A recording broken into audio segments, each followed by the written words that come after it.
You will not believe what happened when a soft-spoken woman in worn-out clothes walked into a luxury car dealership. The manager took one look at her and whispered to the salesman, "Keep an eye on her. She does not belong here." But what they did not know, that woman was married to one of the most powerful men in the city, and by tomorrow she would own their pride, their silence, and maybe even their jobs. If stories like this move you, then make sure you subscribe and stay with us till the end, because this one is going to leave you speechless. The woman's name was Rosa. She came in alone, wearing a faded green sweater, holding her purse close like it was all she had in the world. She walked past a row of gleaming luxury cars and gently rested her hand on a red convertible. It reminded her of a promise her husband once made, that one day she would have a car that turned heads, not because of its color, but because of the story behind it. The salesman, a young guy named Derek, immediately approached, but not to help. "Ma'am, those cars are not for touching," he said, forcing a smile that barely hid his disgust.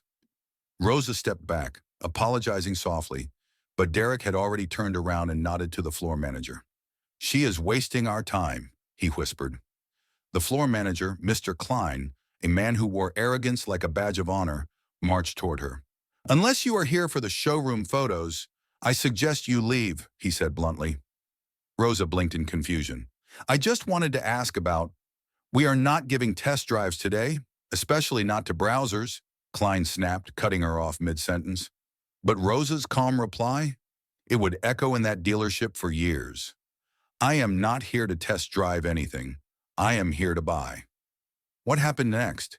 You would not believe how the whole store reacted. The room went silent for a split second, but then came the laughter. Not from Rosa, but from Mr. Klein and Derek, who chuckled like she had just delivered the punchline of a joke. "Buy," Klein scoffed. "Lady, these cars start at $200,000. We do not sell hope here. We sell horsepower." Rosa's eyes dropped to her purse. She had been through worse. Her childhood in a small town taught her how people could judge you before you even speak. But even then, the sting of being humiliated in public never softened. "I understand," she said quietly. "I will be back tomorrow. I just needed to see them with my own eyes." Klein smirked. "Sure, and tomorrow I will be selling jets." She turned and walked away with grace. No shouting, no scenes, just quiet dignity. But as she reached the glass door, another customer, an older woman, gently touched her arm. "They do this all the time," she whispered. "You did nothing wrong." Outside, Rosa stood under the cloudy sky. She looked back at the giant dealership logo glowing like a warning sign. The last time someone looked down on her like that, it was her school principal, right before she graduated top of her class. She pulled out her phone and typed a message to someone saved in her contacts as simply, "H. Tomorrow 11 a.m., bring the red one." She hit send. What happened the next morning would turn that dealership into breaking news. At exactly 11 a.m., the dealership's lot was unusually still. No test drives, no revving engines, just salesmen pacing inside, coffee in hand, waiting for another serious buyer. Then, the silence cracked. A deep, powerful hum rolled down the street. Not loud, but commanding. Heads turned, phones came out, and there, gliding through the dealership gates like royalty, was a custom blood-red Rolls Royce Phantom. The kind of car that was not just driven, it made statements. Every eye inside snapped toward the glass. Mr. Klein froze mid-sip. Derek's mouth hung open like he forgot how to close it. The gleaming chrome grille caught the sunlight, blinding everyone watching. But it was not just the car that made jaws drop. The driver door opened. Out stepped a man in a crisp navy suit, tailored to perfection. Calm, confident, powerful. He walked around to the passenger side and opened the door.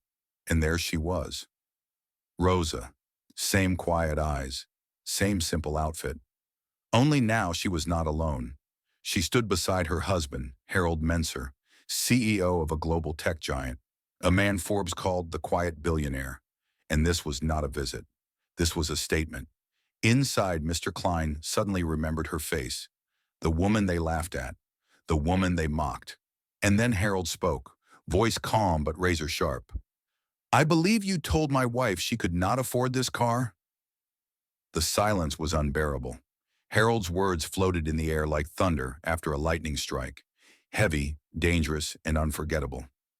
Mr. Klein stumbled over his words, his voice cracking. Sir, I think there has been a misunderstanding. But Rosa did not flinch. She looked straight at him, calm as ever, holding her purse close, her fingers still shaking from yesterday's humiliation. Her husband placed a gentle hand on her back, as if to remind her, "You are not alone anymore." Harold walked past the line of luxury cars and pointed at the very vehicle she had been eyeing the day before. "That one, the custom Bentley Continental. I believe it is still available?" Klein nodded, too nervous to speak. "Good," Harold said, "because I want my wife to drive it out today, but not before you apologize to her, in front of your entire staff." The entire room stiffened. Derek, the other salesman, tried to disappear behind a brochure stand. A few employees peeked from their offices. One even started recording on his phone. Klein swallowed hard, looked at Rosa, and forced a half smile. "Ma'am, No," Harold interrupted. "Not a ma'am. Her name is Rosa Menser. Say it with respect. You humiliated her because you assumed something based on appearance. That ends today." Rosa, her eyes glassy but unbroken, stepped forward. "I do not need your apology," she said, "but I do want you to remember this moment, every time you judge another woman who walks through that door." Then she reached into her purse and handed Harold a black card, the kind reserved for ultra-wealthy clients. He looked back at Klein. "Run it." The machine beeped. Approved. Harold handed Rosa the keys. Not just any keys, polished chrome with the Bentley logo shimmering under the showroom lights. The entire dealership was frozen, eyes locked on the moment as if history was unfolding right in front of them. Rosa turned slowly toward the double-glass doors, her heels clicking softly on the marble floor. With every step, the silence grew louder. Then she paused, just inches from the door, and looked back over her shoulder at Mr. Klein. "Do not ever mistake silence for weakness," she said firmly. "Sometimes we just wait for the right moment to be heard." She pushed the doors open, and the sunlight flooded in. Outside, the custom Bentley sat gleaming like a quiet roar of elegance and power. Harold opened the door for her like a gentleman who never forgot his roots, and she slipped into the leather seat, finally reclaiming the dignity that had been denied her the day before. As the engine purred to life, Klein stepped outside almost instinctively, as if trying to salvage whatever pride he had left. But just then, an unexpected twist. A young girl with curly hair tugged on Klein's sleeve. She looked no older than 10. She pointed at Rosa in the driver's seat. "Mommy," she whispered, "that is the lady from the news. She builds schools for kids in Africa, right?" Klein looked stunned. His eyes widened. His breath caught. Because in that single moment, he realized the woman he had thrown out of his dealership was not just the wife of a billionaire. She was a philanthropist, a role model, a silent force who never needed validation to be powerful. As Rosa's car pulled away, a notification buzzed on Derek's phone. He turned pale. Mr. Klein leaned over and read the screen. "Viral, racist car dealer exposed by billionaire power couple. Gets a lesson he will never forget." His face turned white. The camera that had been recording earlier, it was already live, and the whole internet was watching. The end.